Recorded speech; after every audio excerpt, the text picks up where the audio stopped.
Hello, QVS AP Human Geography students. I want to welcome you to the course and the new school year. I hope you had a good summer and I hope you're ready and excited to get to work in QVS.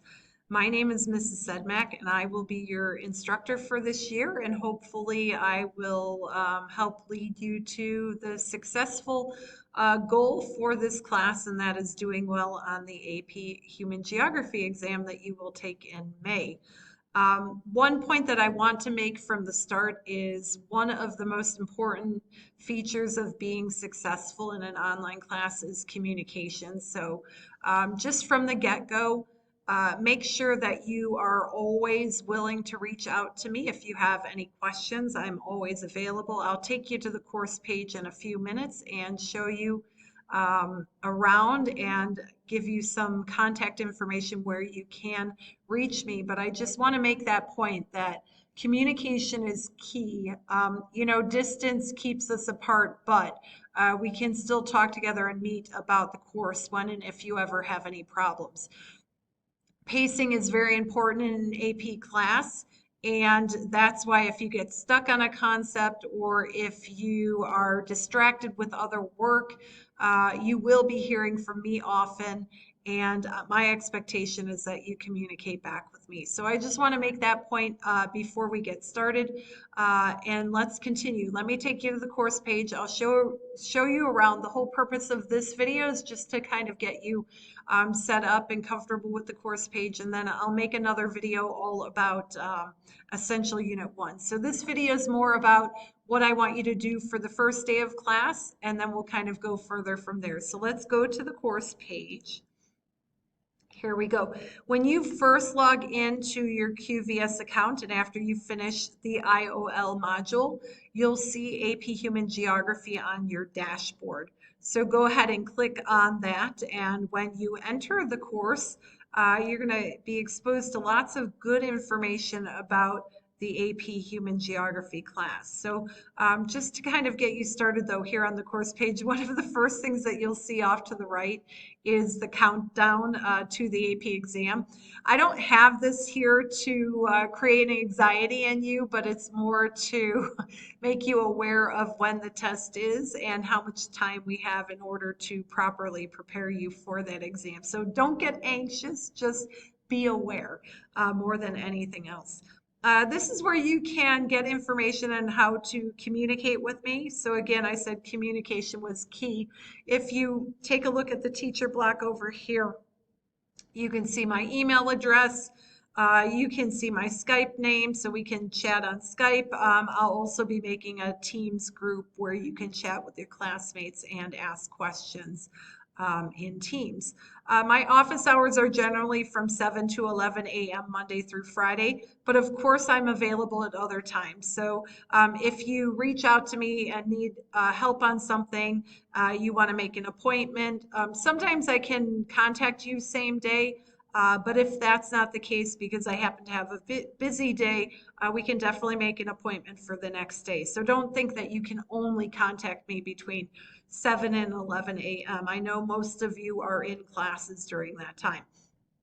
I am living in Benin, which is in West Africa, so if you want to know what time it is for me here, you can go ahead and click on that Benin local time. The first thing that you're going to do is watch this video that you're watching right now. It's in fact found right here on the course page. And the next thing that I want you to do is to read the syllabus. So if I take you down a little bit further, if you take a look over here, you can see the syllabus that is found here. So if you go ahead and click on it, it opens up a whole bunch of good information about the class. Again, contact information, a course description. There are 3 big ideas within the context of the course. This all comes from the College Board. We'll be looking at patterns in spatial organization, impact of people and interactions on the earth, and spatial process and societal change. So these are the big ideas throughout the context of the course. If we scroll down, you'll see the prerequisite for the course, some of the required materials, and the whole grading policy. So of course you know that QSI is based off of a mastery model. Essentially, the idea is that we want you to keep trying until you're successful. So if at first you don't succeed, try and try again. We have mastery is represented by B level and above mastery by A level. And then finally, if you continue to go down here, you can see that we even have other grades. D, you'll see a D on your status report if you fall off of pacing. A D is not a punitive measure. A D will not remain on your status report as long as you get caught up and master the units. So I just want to make a point that D is really an indication that you are behind. Other information, you could see the course content. Here are the different units for the course. This is important because you're going to see that there are only 7 essential units. But in order for you to get full credit for QSI course, you need to master 10 units. That means we will be doing some selective units this year. And if you look at the tentative course schedule, you can see that all 3 of those selective units will be open all year long and run concurrently with essential units 1 through 7. You can see the topics for each of the units, like Unit 1 is thinking geographically, and in a separate video I will talk more particular to that unit. We'll be looking at population and migration, culture, political patterns, agriculture, urbanization, and industrial and economic development. The selective units that we'll do will be test preparation. You'll keep a portfolio where we will look at different countries and current events within the context of this unit, and then a fun unit called Geography through Film. You can see that each of the essential units are open for 4 weeks. And again, the selective units are open all year long. If you click on these links, so I'm going to go ahead and click on the Unit 1 link. It gives you a further breakdown of that unit. So all of the TSWs in the unit, all of the introduced and practiced ongoing outcomes, the important key terms and concepts, and then every activity that's required for mastery is outlined here, followed by a rubric for the unit. So this is how I will distinguish between A level and B level, that you have accomplished all of the tasks that are outlined on this unit rubric. Okay, so again, all of that can be found in the course syllabus. That's one of the very first things that I want you to do. I also want to meet you, so either add me on Skype, schedule a call there, or we can even call through Teams. That's fine too. So make sure that you reach out within the first month. I would like to meet and talk with you, but please don't let our Skype meeting hold you back from moving further in the course.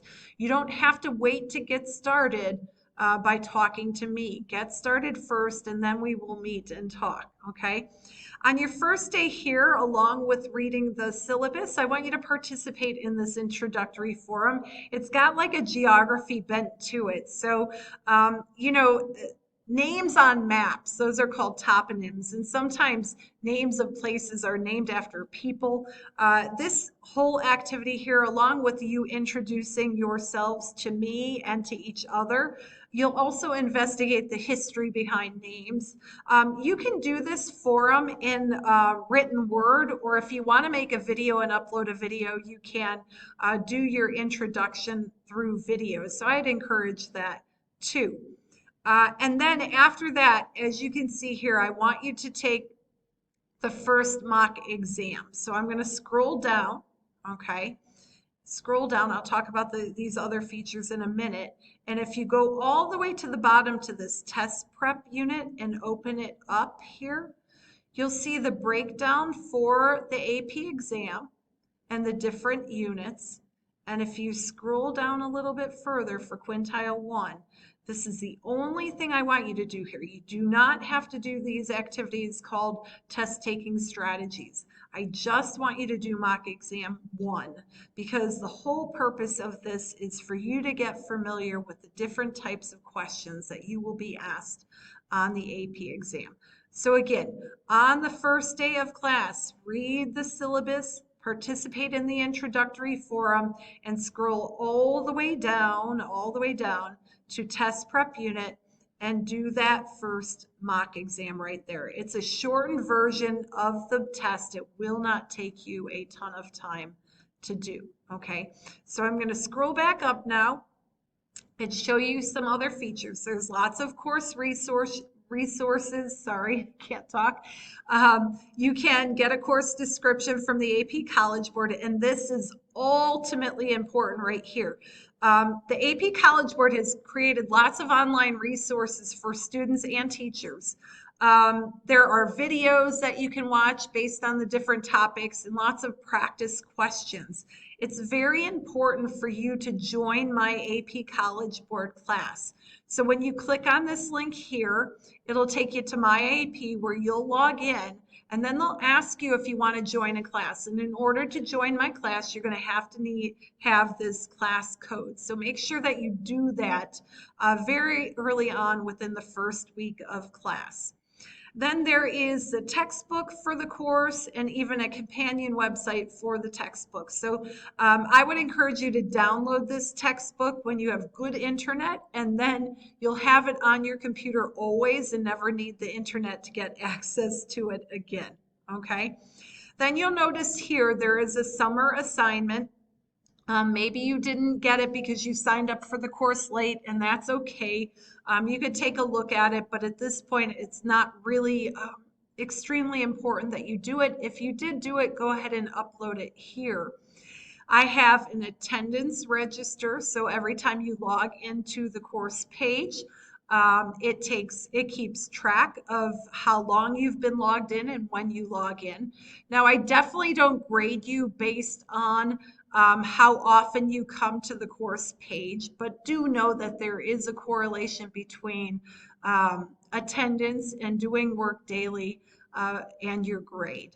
Okay, and then finally, a couple more things. The mastery table. So this essentially outlines the entire year for you. So if you don't want to keep going back to the syllabus, you don't have to. 4 times during the year, we will send you and your parents a narrative report, a little explanation of my impression of how you're doing in the course. Again, you can see the dates for each of the units. If you fall behind, you want to try and avoid that because you might end up getting a D on your status report. And then finally, the last feature I want to show you, and I'm going to scroll all the way back up to the top, and you can see in the top left-hand corner, these bars up here. If you go ahead and click on the bar, it's going to open up a menu, and one of the items in that menu is grades. So this is important because you can always keep track of how you're progressing through the course by going to the course grade book. Okay, you can see all of the different activities for the different units that you'll do. There will be numbered points over here and grades A or B or complete or not complete, along with lots of feedback from me. So as you complete each of these activities, you'll start seeing this section of the grade book populated with scores and information from me in terms of how you are progressing through the course. So again, that's when you press those bars over there. Okay, so let me take you back to the course page. Oh, it went past, it went a little bit further. Let me take you back to the course page and just kind of re-emphasize all of those things. So everything that you need for the first day of class is here. Make sure that you participate fully. I look forward to meeting with you and learning more about you in that activity called What's in a Name. And don't get intimidated by the mock exam. It's just to kind of give you a sense of what the test will look like. I'm not going to hold the grade against you if you get them all wrong, but at the same time, don't make wild guesses either. That's it, a short little introduction to the course. I'll make a separate video introducing you to Essential Unit 1, Week 1. So I'll see you in a bit. Bye.